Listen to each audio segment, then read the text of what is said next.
मैं हूं अमजद इकबाल, मेट्रो 7 पाकिस्तान के साथ इस वक्त मौजूद हूँ तारिक रोड पे। हमारे साथ आज मौजूद है इलियास मेमन साहब, जो तारिक रोड राइज के सदर भी है। आइन से बात करते हैं। देखिए, ये हर साल चोरी डकैती तो होती हैं। 2 साल कोविड था, कोविड की वजह से कैंप नहीं लगा था। इस साल कैंप लगा है। पब्लिक में परचेजिंग पावर नहीं है, विंडो शॉपिंग ज़्यादा है। महंगाई इतनी बढ़ गई है, 35 से 40% कारोबार है। कारोबार बिल्कुल नहीं, चाहे हैदरी हो चाहे सदर हो, कहीं भी हम तो सर्वे करते हैं, दुकानदारों में सर्वे नहीं। और सियासी हालात भी सही नहीं है।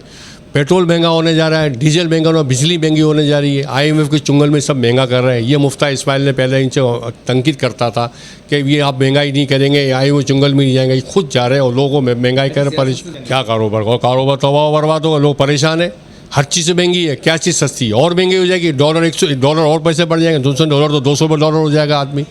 मेरे भाई, ये बड़े जो बैठे हुए सीटों पे, चीफ जस्टिस साहब बैठे हुए हैं, आलिया अदियात बैठी, कोई भी बैठी, वो कानून के हिसाब से फैसला करे, गैर कानूनी फैसला ना करे।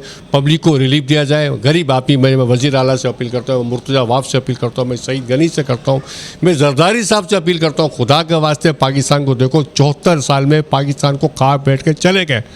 उम्रे में जा रहे हैं, पूरे रक्षा जा रहा है। ये क्या है मतलब? है गरीब आदमी कहाँ जाएगा? गरीब आदमी का ख्याल रखें। आप यकीन माने कि इतनी महंगाई होगी, जिसकी 20-25 हज़ार तनख्वाह है, वो बेचारा राशन मांगने, उसके पैसे ना होने, वो हो गया, फंस गया इसमें। इसको कम करा जाए, इस पर सस्ताई देखिए। जब आगे काम बने तो मुसीबत आ जाएगी। अपने लिए तो सब ही जीते हैं इस जहां में, है जिंदगी का मकसद औरों के काम आना।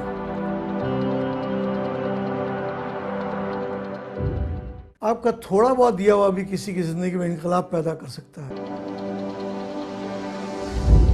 दुनिया में सबसे अच्छे लोग वही हैं जो दूसरों के काम आते हैं। रकम छोटी भी हो तो किसी चेहरे पर मुस्कुराहट आ जाए तो यकीनन आपका दिया हुआ अल्लाह की बारगाह में कबूल होगा। आइए अल मुस्तफा से राब्ता कायम कीजिए कि खुद आपकी जिंदगी में भी एक इनकलाबी तब्दीली आ जाएगी।